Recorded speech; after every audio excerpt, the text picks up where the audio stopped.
For Europeans, it's so far been a year out of a nightmare. Since assuming the presidency in January, Donald Trump's team has caused ructions with a lot of allies, most notably Canada and Mexico, but rarely has it treated partners with such open contempt as it has Europe. Just cast your mind back to some of the greatest hits. There was the leaked Signal chat where Vice President J.D. Vance and Secretary of Defense Pete Hegseth took time out of making military plans to trash talk the continent. There were the tariffs of 20% slapped on the block by Trump despite an offer from Brussels for zero tariffs each way. And then there was the president declaring that Europe was created to screw the US over. The European Union was formed in order to screw the United States. And these are just three of the biggest examples. Viewed from Europe, perhaps the one constant of Trump's second term has been his movement's hostility, if not hatred, for the continent. And all of this raises an interesting question. Why does Maga so viscerally dislike a bloc purportedly made up of close American allies? Why does the White House treat Brussels with more contempt than it treats Tehran, Pyongyang, or Moscow? And the answers could wind up shaping the fates of not just Europe and America, but potentially the wider world as well. Fire and fury. In recent surveys of Americans, the polling company YouGov discovered a disturbing trend. After just 2 months of Trump's presidency, the number of Republicans who considered Europe unfriendly or even an enemy stood at almost 30%, a leap from just 17% at the end of 2024. That is a massive spike and speaks to something that seems to be a feature of the modern-day MAGA movement, a growing dislike of the old continent that borders on the pathological. As a news-consuming human existing in the year 2025, you're almost certainly aware of the growing rupture between Washington and Brussels. Some of it comes from simple policy differences. Europe was shocked by America's reversal in its support of Ukraine. But other times, it seems to go beyond politics and into the deeply personal. EU Foreign Policy Chief Kaja Kallas, for example, flew to DC to meet US Secretary of State Marco Rubio, only to be stood up. European Commission President Ursula von der Leyen can't get FaceTime with senior Trump officials. Even Polish President Andrzej Duda, who hails from a right-wing party aligned with MAGA on many issues, was given a mere 10 minutes with President Trump after flying across the Atlantic to see him. This, despite Poland being the one nation in NATO to almost spend Trump's stated goal of 5% of GDP on defense, a target even the United States doesn't hit. These snubs aren't even the worst of it. There have been far more direct insults as well. After Elon Musk boasted on X that he could cripple Ukraine's army by cutting off Starlink, the Polish foreign minister correctly pointed out that Warsaw is paying $50 million a year for Kyiv to access the service. In return, he got Musk telling him, "Be quiet, small man," and Marco Rubio berating him for not being sufficiently grateful towards Musk. And look, we could go on. There was the time Vice President J.D. Vance responded to British and French plans for a peacekeeping force in Ukraine by belittling the uselessness of, and we'll quote here, 20,000 troops from some random country that hasn't fought a war in 30 or 40 years. A dismissal that conveniently forgot nearly 700 British soldiers who died fighting alongside the United States in Afghanistan and Iraq. While Vance later claimed he wasn't talking about the UK or France, well, the damage was already done. Although such examples could individually get waved away as diplomatic faux pas, taken together they suggest something fundamental about the movement now leading the United States, that they really, really hate Europe. And to be clear, Europeans and Americans dunking on one another is a trait as old as time. You could see it today in dumb arguments on various subreddits just as easily as you could see it in post-revolutionary America's desire to define itself against the old and creaking continent that birthed it. Sometimes the rifts have been serious. While the UK and Poland may have joined the US invading Iraq in 2003, the condemnation from Germany and France led to patriotic Americans renaming French fries freedom fries. Less than a decade later, President Obama was warning Europe to stop freeloading and spend more on its own defense. And European regulation of American tech companies has been an open sore for years. But as The Economist writes, this time is different. While the Bush and Obama teams may have tried to deliver their European allies some tough love, they did so behind closed doors.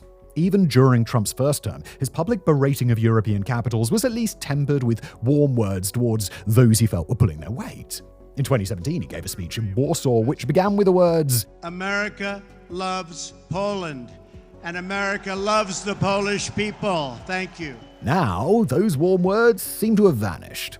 In their place have come leaked signal chats where the Secretary of State describes his loathing of European freeloading, or Maga Congresswoman Marjorie Taylor Greene telling a reporter, "We don't give a crap about your opinion and your reporting," purely because the reporter in question was British. And this is to say nothing of more concrete threats. Threats like 20% tariffs on all European imports. Threats like annexing Greenland, a semi-autonomous territory within the Kingdom of Denmark. Veiled threats that the US will refuse to defend NATO allies from potential Russian attack. Overall then, it seems like a bit of a historic shift is taking place. But such dramatic divorces between old allies don't blow up out of nowhere. There has to be something driving such estrangement. And it's our job today to try and figure out what that something is. The Freeloader Theory. If you wanted to create a Venn diagram of things that piss off both Republicans and Democrats about Europe, then you'd likely come up with just a single circle centered around the words defense spending. For a continent with an aggressive, nuclear-armed power in its east, Europe has long spent a pitiful amount on defense. This has led to a strange situation whereby America feels like it's shouldering the entire defense burden for the continent. Also, Europeans can have things like free healthcare to offset all the croissants that they're munching. As the Wall Street Journal writes, American conservatives have long argued that Europe can afford generous welfare benefits only because the US is paying for its security. We bring this up not just because we substantially agree with the critique, and you can find plenty of videos on our sister channel Warfuds where we castigate the continent for spending too little on defense, but because it's also the most obvious rationale for MAGA's antipathy towards Europe. The signal chat where Hegseth and Vance trash-talked Europe, that was in the context of powers like France and Britain being too weak to strike the Houthis and ensure Red Sea navigation by themselves. Trump's comments about letting Russia do whatever the hell they want to various European nations, well, that was in reference to NATO allies in Europe who spend under the 2% threshold, yet still expect to be bailed out in wartime. Look back at Trump's first term and the freeloading explanation, well, it starts to make even more sense. Although he was criticized for it at the time, one of Trump's big things in his initial 4 years was to berate allies spending under 2% while giving warmer words for those who at least tried to hit the target. So Poland got a friendly speech in 2017, despite hovering just under 2%, and Emmanuel Macron seemed to earn his grudging respect while Germany was treated with outright disdain. Fast forward to Trump 2.0, and it's clear that his tactics at least somewhat worked. It was Trump's belittling that got European NATO allies to raise their defense spending in the 2010s, and it was at least partially fear of his return, along with the very real threat from Russia, that spurred a spike in European defense spending in 2024. For many, this is the most likely explanation for the White House's disdain for Europe. As Polish Prime Minister Donald Tusk recently said, "It's striking, but it's true. Right now, 500 million Europeans are begging 300 million Americans for protection from 140 million Russians." In any sane world, this should not be happening. Europe is rich, not as rich as America, but certainly richer than Russia. It has world-class defense companies like Rheinmetall. If MAGA's sole critique of the continent was that it should pull its goddamn finger out and contribute to its own defense, that would be totally reasonable. But there are reasons to believe defense spending is far from the whole story here. For one thing, many European countries have substantially raised their spending in recent years. Poland, Lithuania, Estonia, Latvia have all already hit or will soon hit 5%.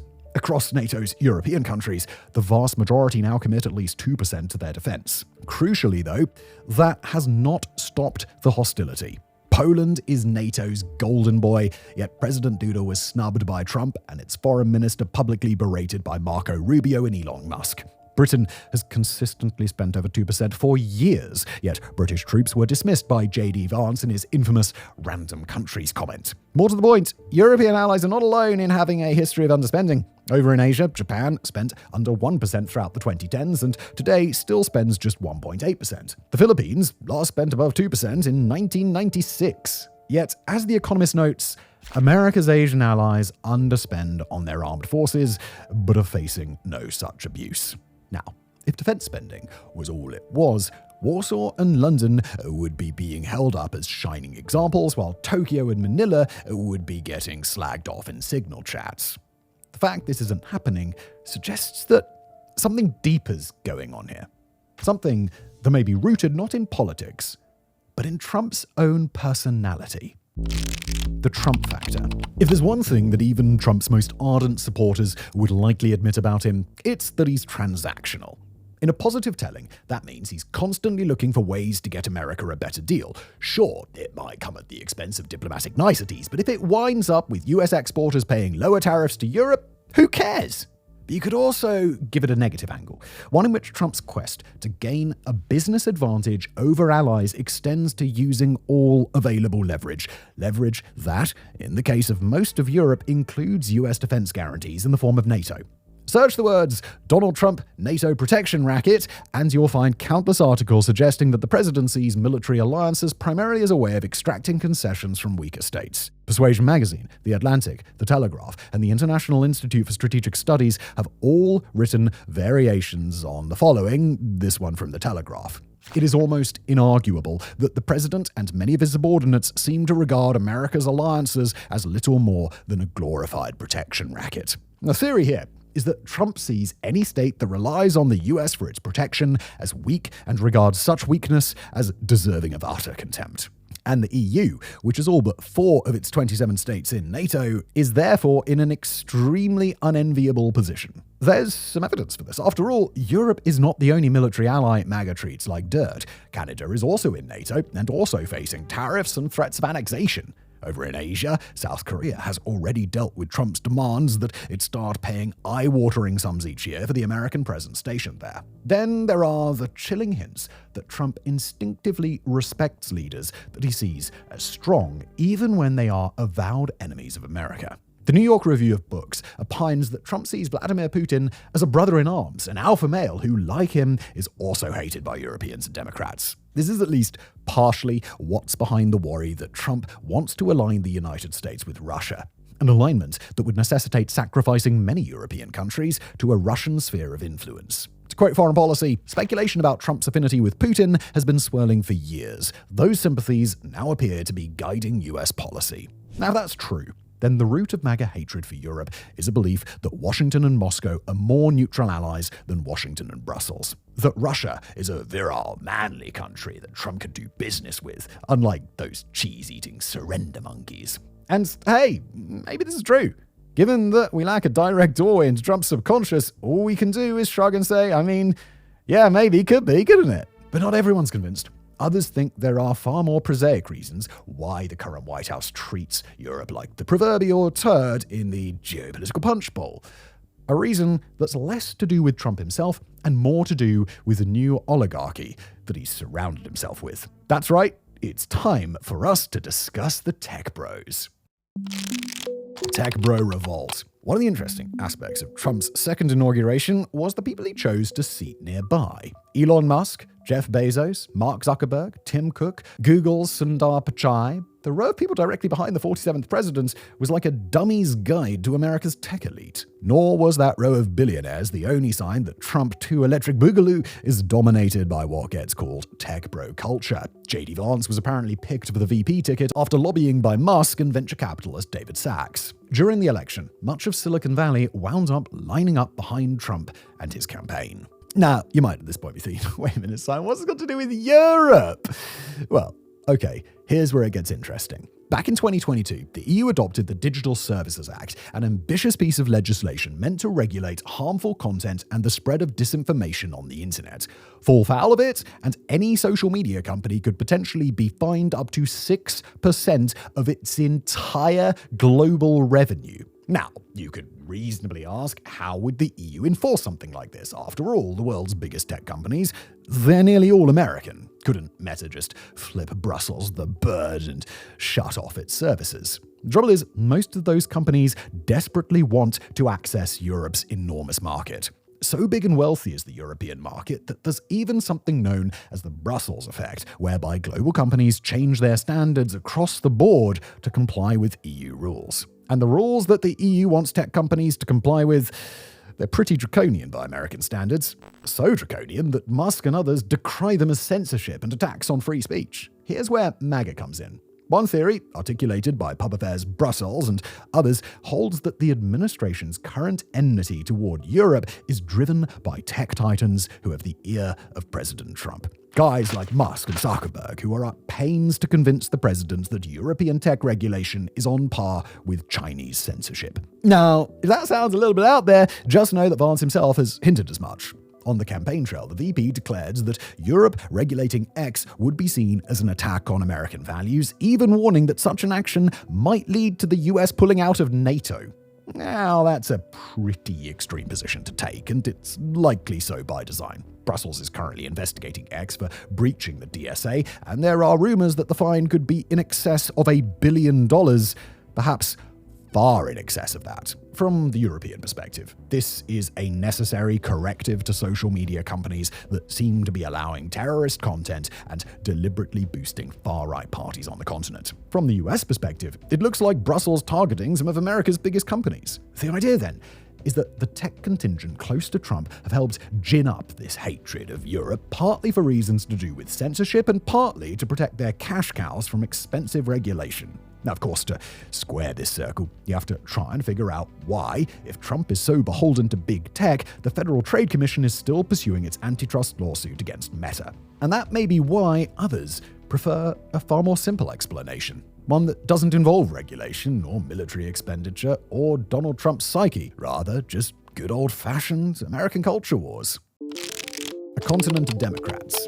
If Donald Trump were a European politician, he would be hands down the least popular politician on the continent. A guy who would make Per Fiala look as widely beloved as Paddington Bear. Recent polling across the EU's 8 largest countries found that 51% of Europeans straight up call Trump an enemy. Things are even worse in the UK, where fully 80% of all those polled in March had a negative opinion of the 47th president, including over half of all backers of the MAGA-adjacent Reform Party. In other words, the anti-European vibe of MAGA seems to be entirely reciprocated. And this suggests that the roots of the current tensions go much deeper than anything remotely rational. Rather, they may instead be the result of two cultures that have so sharply diverged as to have almost nothing in common. Perhaps the Wall Street Journal put it best when it remarked that, quote, MAGA Republicans see Europe as an extension of blue state America, full of latte-sipping progressives who love high taxes and open borders. Really though, the MAGA vision of both Europe and non-EU Britain seems, if anything, even more extreme than that. Rather than seeing Europeans as basically a bunch of woke Democrats permanently stuck in #resistance mode, there's some evidence that guys like Vance, Musk, Tulsi Gabbard, and possibly even Trump himself believe the continent is a decadent, decrepit zombie intent on committing cultural suicide. That isn't just us projecting onto the MAGA crowd. J.D. Vance openly told Fox News that, quote, Europe is at risk of engaging in civilizational suicide. Now, most people have understood these utterances to be at least somewhat performative, like when Vance declared that the United Kingdom, currently led by a white atheist man who's married to a Jewish woman, was the world's first truly Islamist country with nuclear weapons. But what if none of this is performative?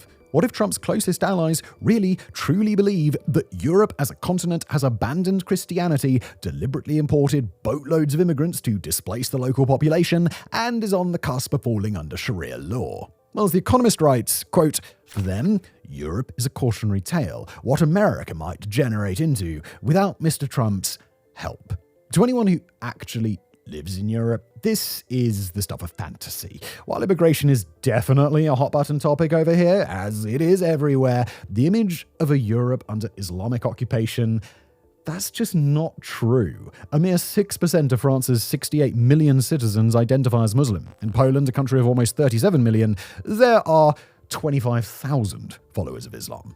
Nor are European cities violence-scarred battlefields. In 2022, the most recent year we have complete data for, the EU-wide homicide rate stood at 0.83% per 100,000. That same year in the United States, it stood at 7.5 per 100,000. I live in a busy capital city in Central Europe, and I just don't think twice about walking home alone in the dead of night because the odds of anything happening to me are microscopically low. And while Britain did suffer widespread race riots in 2024, Trump, Musk, and Vance live in the US. Did they just happen to forget America's own, much deadlier race riots in the summer of 2020? To be honest, though, if this theory is true, then such facts don't matter. What does matter is that Trump and his advisors have developed a view of Europe entirely informed by America's own culture wars. And that leads to two possible solutions.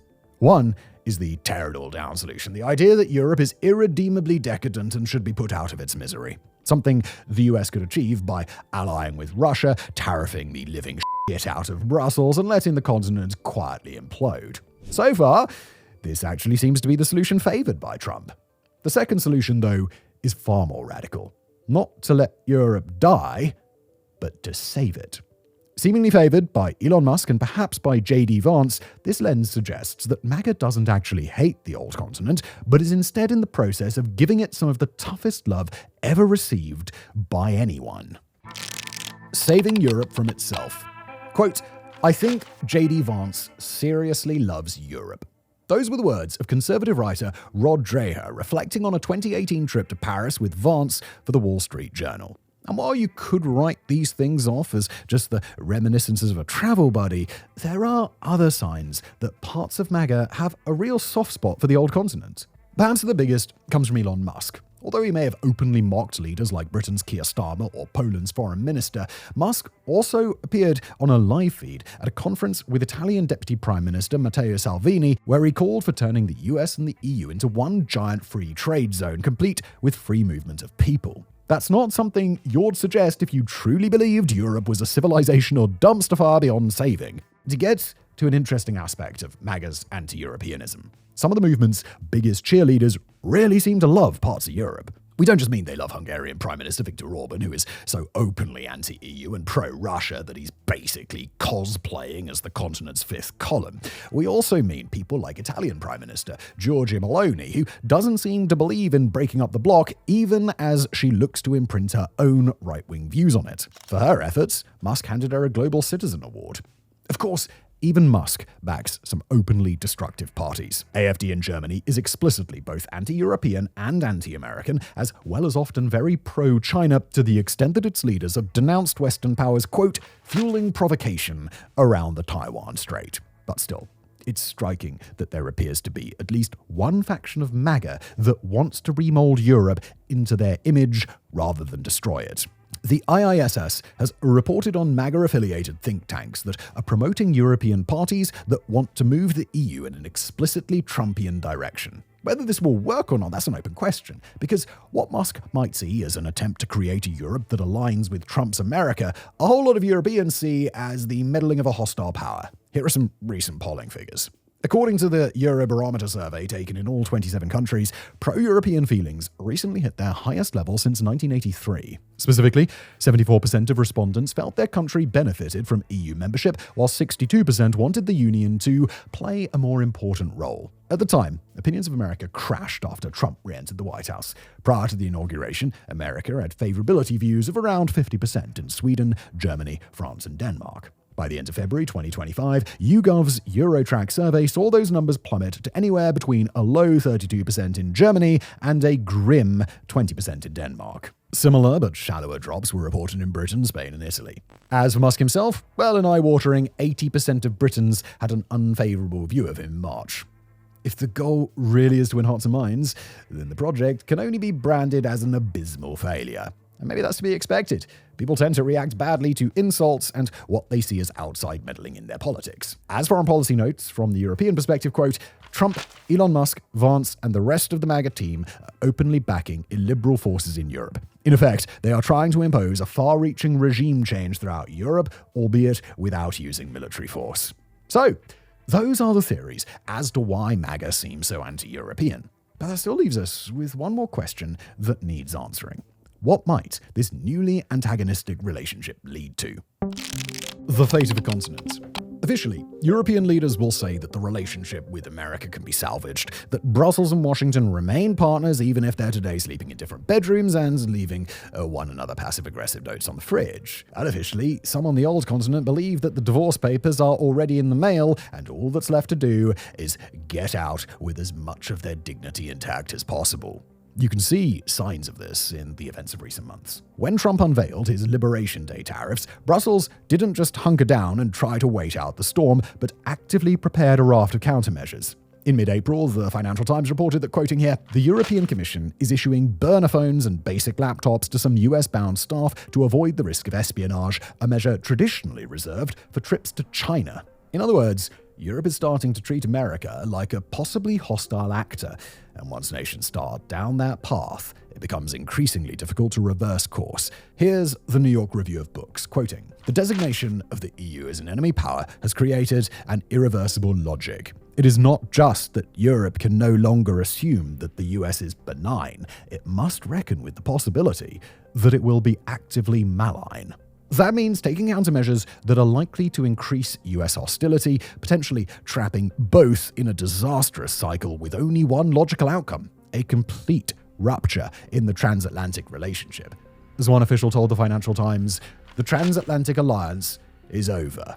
Now, that may be hyperbole. After all, America is more than just Maga, and it's not inconceivable that the next president will execute a pivot just as head-spinning as Trump's, only this time towards Europe and away from Russia. On the other hand, it's also possible that the relentless zero-sum logic of international competition will turn the deep rupture of 2025 into a yawning chasm by 2029, and that leaves Europe with precious few options. One option would be to strike out on its own. For all the EU comes across as a sclerotic institution that couldn't move faster than a glacier to save its own life, recent history has at least two examples of the continent surprising everyone with its fleet-footed response to danger. The first came during the pandemic, when the 27 nations agreed to issue joint debt to stave off the worst impacts, a move which would have been unthinkable only months earlier.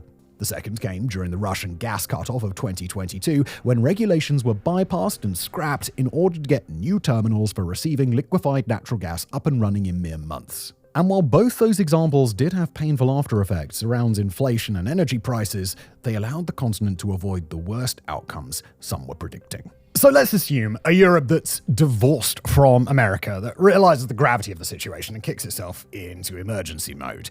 What might that lead to? Well, for one, it would be really expensive. And as we've covered on our sister channel Warfronts, the military aspect would be difficult, involving at best half a decade to even begin replacing lost American capabilities like heavy lift and command and control. But it wouldn't be impossible. This new Europe would have to quickly strike trade deals with other parts of the world, and it would have to realign its foreign policy to embrace more steely-eyed pragmatism, such as holding its nose and doing deals with authoritarian regimes that can offer it access to energy supplies or critical minerals. Still, it could be done, and a Europe that quickly forges relationships with the global south might come out stronger and with more friends than it has at the moment. After all, it's not like Brussels holds no cards. Access to that gigantic, wealthy European market is a serious lure for any export-focused nation. A darker version of this outcome might see Europe try and go it alone, but ultimately realize that if it's shunned by America, it only has one other option: to cozy up to China. In this scenario, Brussels realizes that the only market that can offer it the wealth and tech that America now does is China. And that forces the bloc to move closer to Beijing, even if it never quite becomes a full-on embrace of the CCP. To put it bluntly, this is Beijing's dream scenario, and China is already scrambling to lay out the rhetorical welcome mat, emphasizing in recent calls with EU leaders that, quote, "The PRC has always recognized Europe as an important pole in a multipolar world." The cooling of wolf warrior-style rhetoric towards Europe has already been reciprocated by some European leaders who have dialed back their talk of de-risking and started instead talking about solutions in their mutual interest. It would be the height of irony if Trump's clumsy attempts to break Moscow off from Beijing instead drove Europe right into China's arms. However, there's reason to be skeptical about this. Beijing seems aware that Europe is unlikely to do more than simply flirt with it as a way of showing America it has options. And there are plenty of voices within the continent already warning against repeating mistakes made with Russia and becoming dangerously reliant on China. So, what other options does that leave? Well, there's also the outcome that's very dark for Europeans and probably a delight for Maga: the collapse of the European Union. Such a scenario would likely come about from a combination of external and internal pressures, a combination which would see a hostile America using tariffs to damage the European economy, even as Russia ramped up military pressure in the East, and MAGA-adjacent politicians like Viktor Orban used their veto to paralyze Europe's ability to respond to these crises. What would emerge from the rubble would probably be Europe divided into zones of influence, with Russia likely holding sway over, at the very least, the Baltics and countries like Slovakia and Hungary, and possibly over Poland, Romania, and the Czech Republic, all while a more MAGA-fied version of Western Europe effectively became a cluster of weak and neutered American vassal states. A charming holiday destination for wealthy Americans that exists only to do Washington's bidding. Again, such an outcome does seem unlikely, but in times of crisis, it is never clear what the future will bring. And it's not beyond the realm of possibility that the shock of America's betrayal ultimately leads the EU to disintegrate. Still, this is all just speculation, born of the turmoil Europe is feeling as its closest ally seems to turn on it, a situation that has led to some feelings of despair that may be overblown. Because it's worth remembering at the end of all of this that Europe is still a fantastic place to live. It's one of the wealthiest regions in the world with a highly educated populace, a rich culture, and a marketplace coveted by companies across the planet. It may be in the doldrums right now, but Europe is more than capable of rising once more, with or without America. It only remains to be seen whether its leaders have the skill and drive to survive the challenges of the next 4 years, and a US president who seems to be willing their destruction.